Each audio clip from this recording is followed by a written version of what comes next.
everyone. Welcome to the show. Happy New Year. Yeah, even though we're like in the third week of 2024, it's always exciting to be here. This is Bring It in the House podcast show where we spotlight musicians, entertainers, artists, and leaders. I'm your host, Millie Mills. And we have a wonderful, wonderful guest in the house tonight, award winning saxophonist, musician, Mr. Marcus Click. Woo! Thank you very much. Thank you, Millie.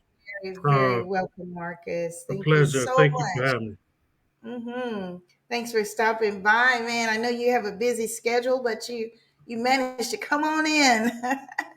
Come on in and Yes, talk with us. Yeah. So, indeed. hey, if you guys just tuning in, you don't want to miss this one. It's going to be a great, great show. Now, Mhm. Marcus, tell us where you're from. We always like to start out the show with giving a shout out to your hometown, your alma mater. And so you're from Louisville, right? Yes, Louisville, Kentucky, the bluegrass state, and the city Okay. of where Muhammad Ali grew up. Okay. See, Yeah, I didn't know most that. definitely. See, you always learn something new when you have a guest on Hmm. the show.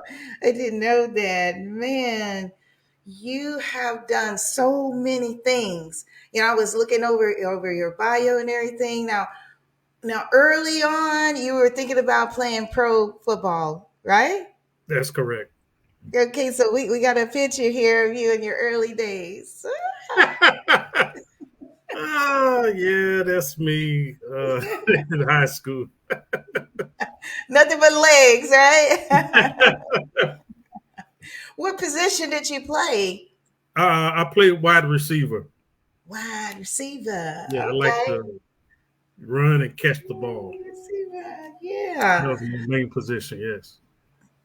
So what made you turn? What made you pivot from your interest as a pro football player to a musician?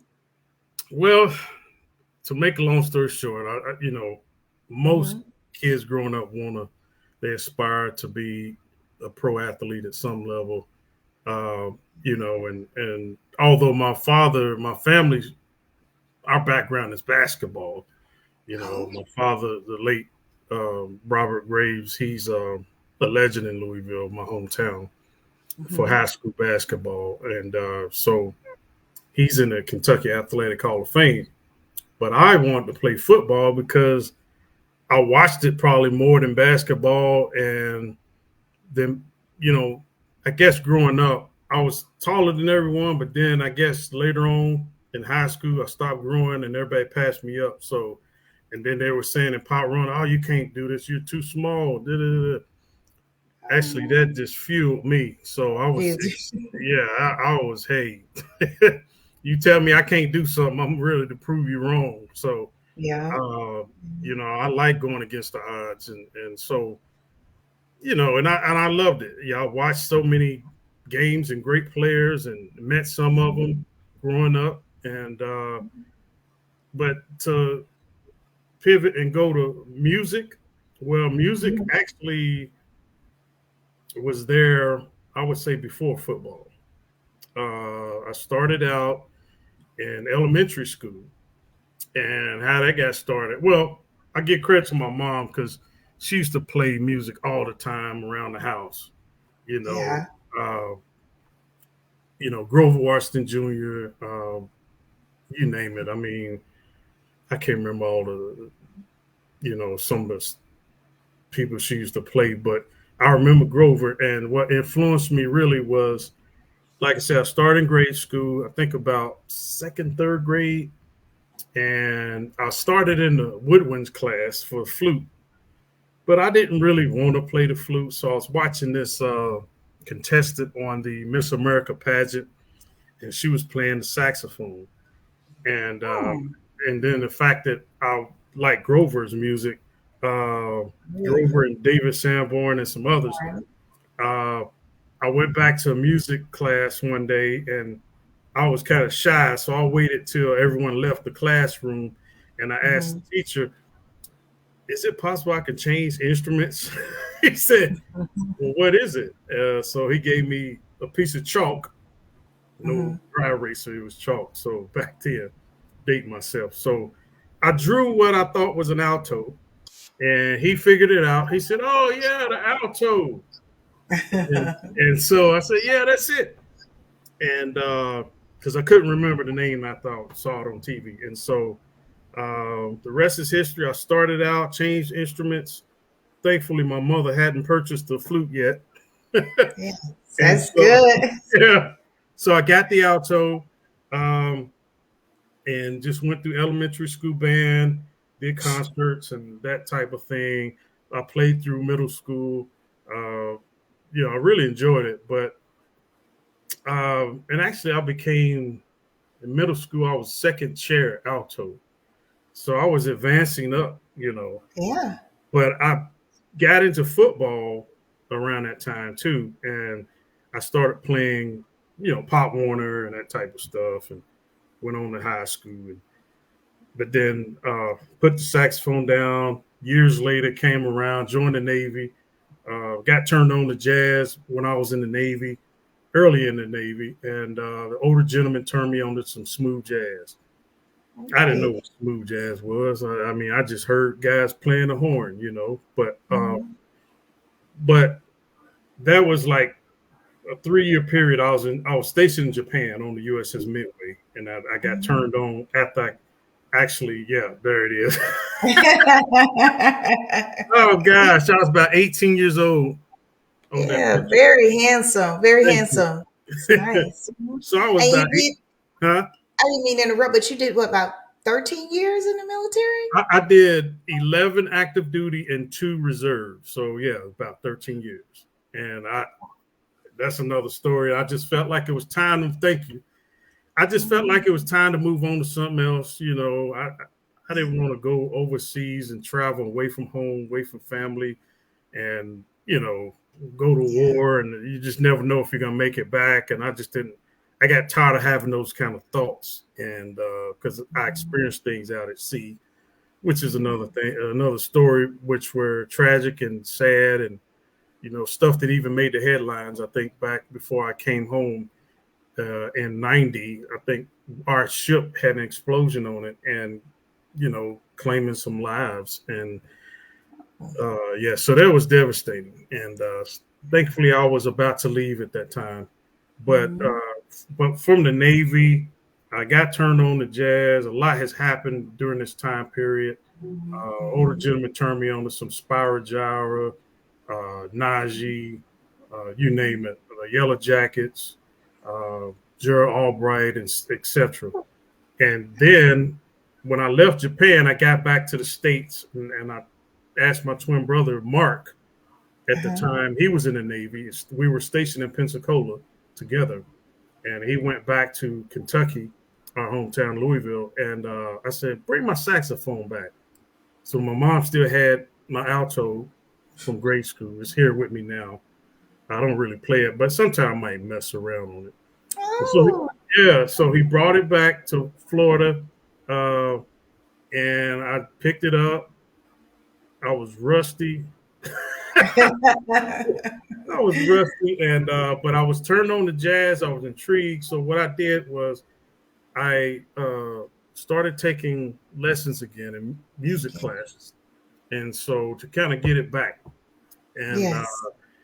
believe it or not, it was like riding a bike. I kind of Mm-hmm. was getting the Mm-hmm. hang of it, but then Yeah. along the way, I didn't know I had a gift of playing by ear because I learned music by sheet music, you know, Yeah.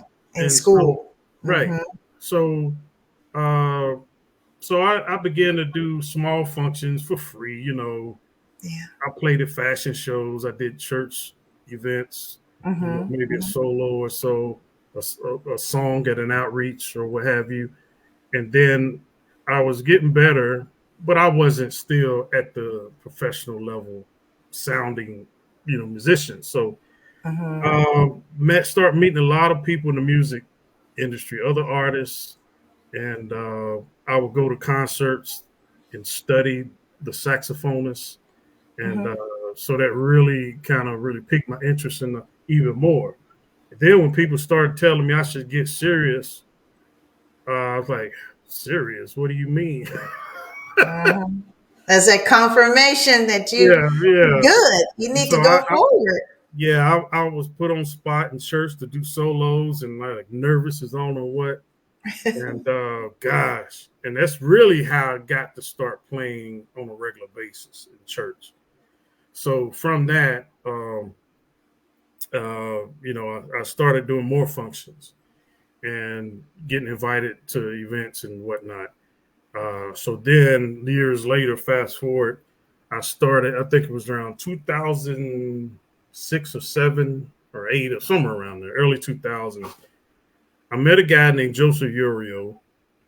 Uh, I got some advice first of all because I met Nelson Rangel, and he was like, I met him after the concert, and he was like, "You sound like you're a musician at the crossroads." Because I said, "Well, how what do you do to practice, and how do you get better?" And so he told me to hire the best musician in Jacksonville and pay him. And so he said, "Go to your local college." And so I went to called the Dean of Music at two of the universities here, Jacksonville University and University of North Florida. And they gave me a guy named Joseph Urio. I come find out he had toured with Peebo Bryson and some other artists. Yeah. And so we met and we had lessons every weekend for an hour and maybe a little longer once a week. Then he gave me homework every week and then I'd meet with him on the weekend. And for about a year and a half, we would meet.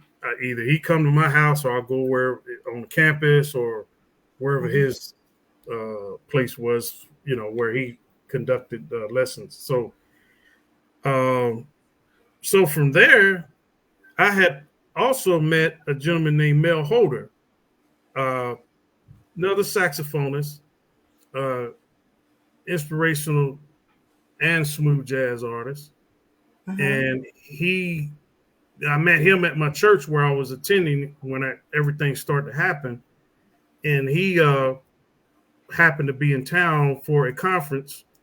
And it's funny because at that time I had purchased his Mm-hmm. cassette tape. So I don't know if you got that, but Wow, that's yeah. I tried not to say anything.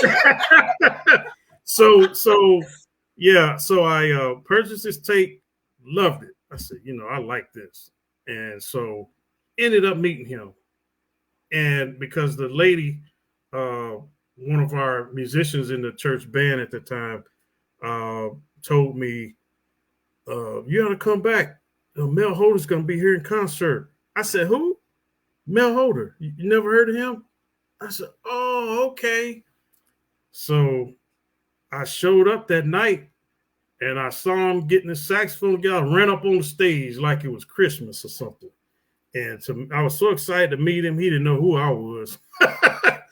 And so, yeah, and so I met him, let him set up, and it was a nice treat because that Sunday service I was able to play with him, and so that was awesome. I mean, compared to now, yeah, I was like, ugh. I was okay, I did what I had to do, but it was a treat. And from that point on, we stayed in touch. Actually, one of the songs that we did together on my new CD, Brand New Day, is me and Mel produced it, but Higher Ground, the Stevie Wonder Steve, classic. So right, yeah. so that's on my CD. Check it out. Wow, we And gotta check it out. yeah, everybody out there, check it out. Okay, Eh, and I want to just pause there for a minute because you got a lot of people tuning into the show, and we always like to recognize those who are viewing. Linda Jackson in Arkansas, my classmate, she's in there. Your publicist Desiree, Hey, Arius Heard he's in Phoenix. So a lot of people are checking. William Coleman, he's in the Atlanta, Georgia area. So we thank you guys so much for tuning in. Thank you. awesome. But yeah, I was looking on YouTube and I found your single "Brand New Day," and so you got to tell us a little bit about it because I know it debuted like at tell us is it number one for the number one spins on the smooth jazz charts? Right, that single debuted number one on actually the most spins added from radio on Billboard. On Billboard. Yeah, Yes. Billboard. And so that song actually was produced by Jonathan Fritzen. You familiar with Jonathan Fritzen? I met him through his former manager, Bruce Marble, which I found out only lives 30 minutes from me in St. Augustine, Florida. And that's a story how that happened. And so things start to tie together, and I met Jonathan Fritzen. We Mhm. talked, and we said, "Hey, let's do a song." And so we came up with a brand new day. Well, actually, Mhm. he didn't. I named it. He wrote the song and knocked it out of the park. And you know, Yeah. so, All so right, he was guys. cool. Well, let's take a listen to it. Yay, brand new day.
Yay! Woo! We didn't Thank want to you. play too much of it because hey, we of course don't want to get into that copyright thing. So, but at least we want the viewers to know what they're missing out on. If you're sleeping on, you haven't heard this super talented, award-winning saxophonist musician Marcus Click, then hey, there it is. You need to go to his YouTube channel or go to his website. He's got a lot of information there. Let me put that YouTube. Your website up there. Here we go. Check him out, marcusclick.com. There you go. You can find out more about Marcus and all his great works and performances and so much more. I don't want to like cut into where we were at that time, but you were telling us about that single there, Brand New Day, and how it all came about, right? Right, right, right. Mhm. It was a great collaboration, and so built a great relationship with him now, and looking forward to doing some more work with him in the future. Um, Yes. Also with the album, there's so many great artists and producers that want to support me. Like I said, Mel Holder, William Green, he's out of Atlanta. He used to write for the SOS band, and Oh, yeah, he's a keyboardist. But we did 3 songs on the project. We did what did we do? Morning Joy, the first song. We yeah. released that to radio January 8th. We did Mhm. what else? Follow Your Heart. It's a ballad, number 10 on the CD. Mhm. And what else did we do? We did another song. Uh, Bear with me. Together We Stand. Together we We stand. Stand is a great song too. And that Mhm. song came about during the pandemic. Well, actually, I worked on the entire album uh, during the pandemic, but Together We Stand was released kind of like right in that period as a single. Wow. That's amazing how all of that came about. Oh my gosh. And I was reading, all the greats that you worked with. This album is just full of super talented musicians. I mean, how did it feel? Because a lot of them are like Grammy Award winners and nominated Dove Awards, Stella Awards. Ah, Yeah, oh, Mel Holder, my mentor, he is a Dove Award and Stellar Award finalist, Grammy nominee, also a Billboard chart topping artist. Roger Ryan, he's a multi Grammy nominee.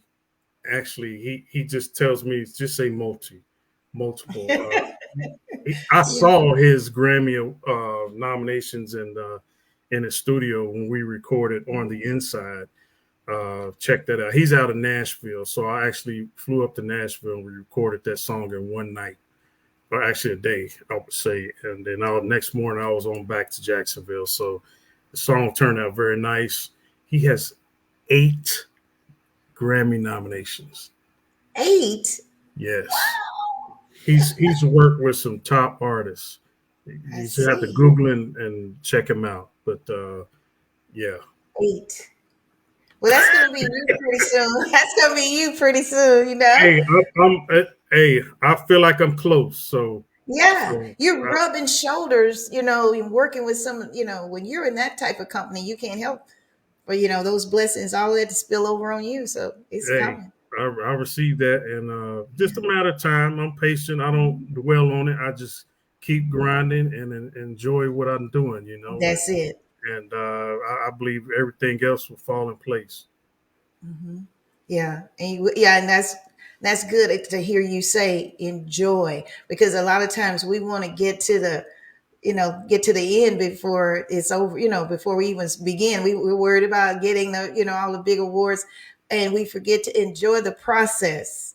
Right? Exactly. Yeah, Exactly. enjoy the journey along the way. So it's good to hear you say that. And so you're a very busy man, with all your tour dates. I saw your performance dates from last year, and you got a lot of dates coming up this year.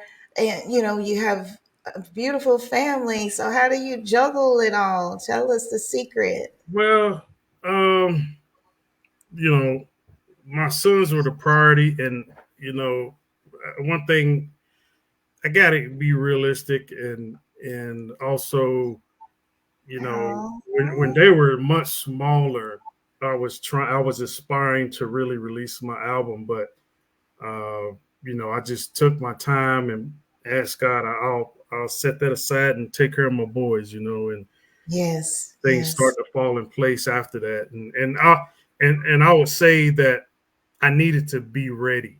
I wasn't Uh-huh. as ready as I thought I was when I wanted to put this CD out. And but now, as you see, my tallest son, he's 6'3" now, and the Mm-hmm. shorter young fella, Justice, he's about my height almost, and he's just 14. And Wow. Marcus is 19, and they play basketball, and so they're gonna make the NBA, and then hey, I'll retire. No, I'm just I don't put that pressure on them, but Pressure on them, yeah.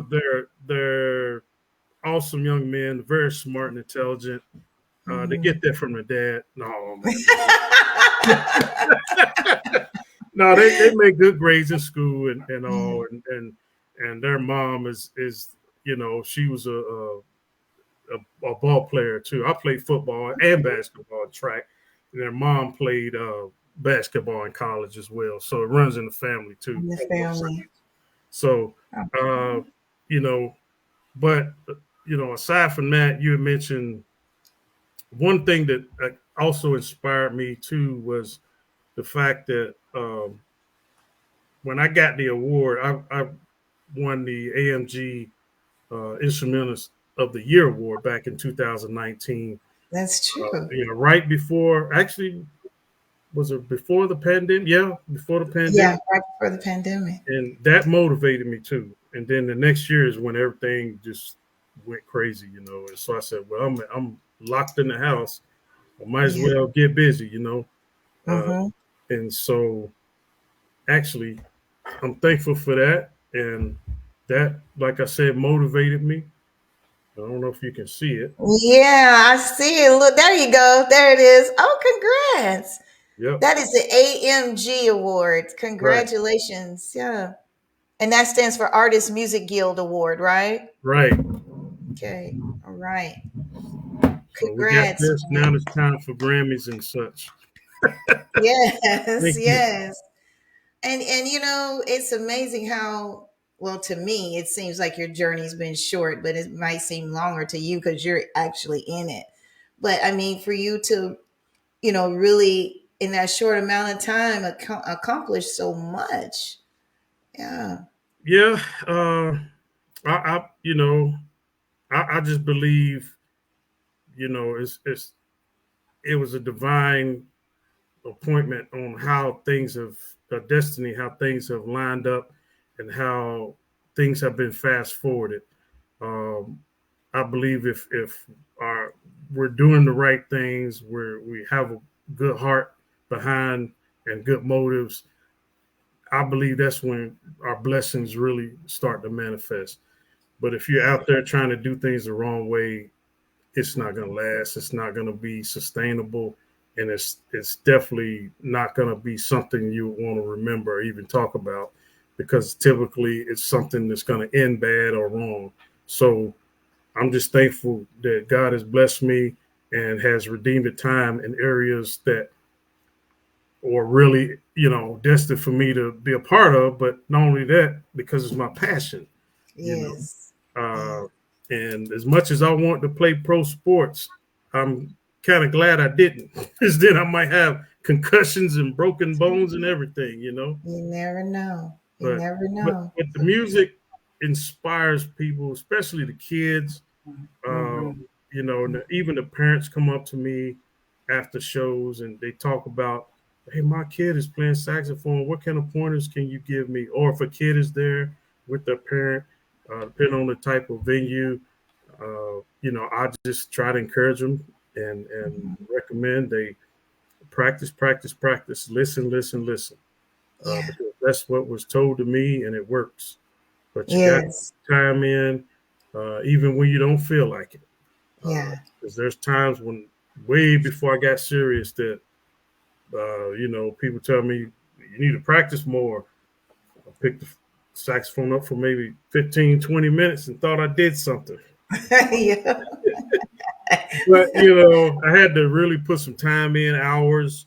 Not all day. You can if you want to, but I don't think it really takes that much. If you're consistent, you're going to develop muscle memory, and if it's your passion, you're going to be driven. You're going to be driven to be successful.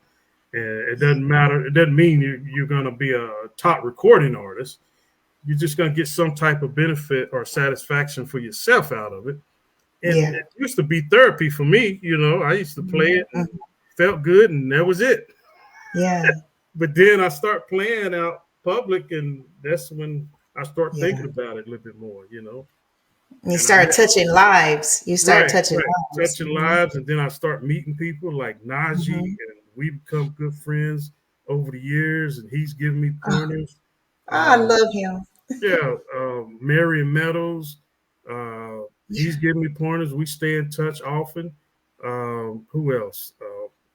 I mean, Bruce Allen. I'm not sure if you remember Allen and Allen, the gospel jazz band, No. but he's a keyboard guy, and he encouraged me. He don't know he encouraged me, because I don't want to put him out there like that. But he said something I didn't like when I was growing musically. But Uh-huh. what that did was it just propelled me. Okay, I'll prove him wrong. You Mm-hmm. know. So Mm-hmm. I was just always been up for a challenge, even when I Up for played that sports. challenge. Yeah. But it was all good, because Yeah. he reached out to me recently. Hey, we need to do something together. And it wasn't always like that, So Right, right. that made me feel good. Yes. I also read, oh, I didn't mean to interrupt, but I No, also read that percussionist, of course, Sheila E. kind of encouraged you as well. yes. Yeah. Um, when email started happening, no, it was out for a while, but I emailed her one time, and she responded and gave me some pointers, uh, Hmm. and it really stuck with me. She said, "Just remember, it's not always how good you are. It's if there's auditions or cattle calls, they call it, used to call it, try to get in one an audition, uh, and it's who you know a lot of Yeah. times too.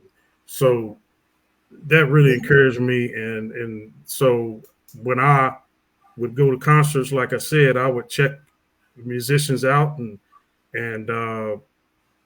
yeah, I enjoyed it. But then I would go home and try to rehearse what they did. Yeah. But I needed to know what it was and how they did it, and just it's just so much behind the instrument than just making noises, because you got different patterns, scales, and uh, just a lot of work. And a lot of people take musicians for granted.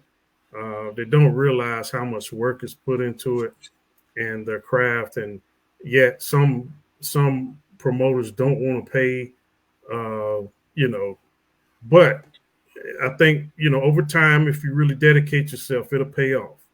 It'll Uh, pay it off. just takes Yeah. time and perseverance. Amen. Yeah. Guys, we're out of time. We're out of time. I told you it was going to go quick. Oh my gosh.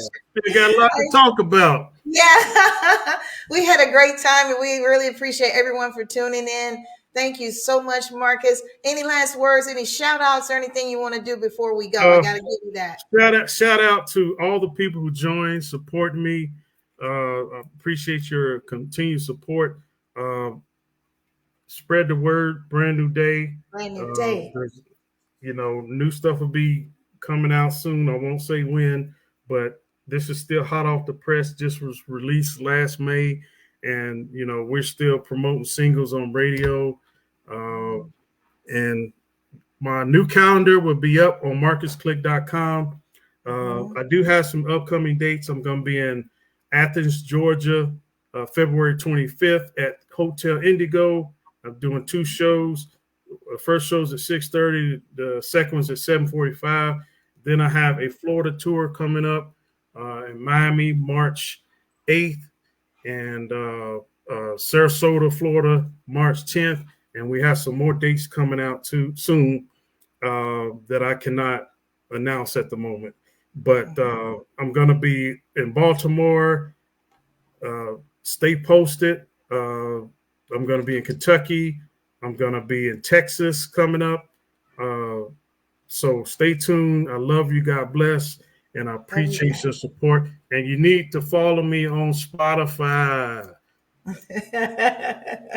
I got you. I got you locked in. We all got you locked in, guys. Ladies and gentlemen, this, of course, is the award winning Marcus Click. We thank you so much for stopping by and sharing your wisdom and time with us. We love you and we pray that you continue with your success. Thank God you very bless. much. Thanks for Okay. having me. You're welcome. Bye bye.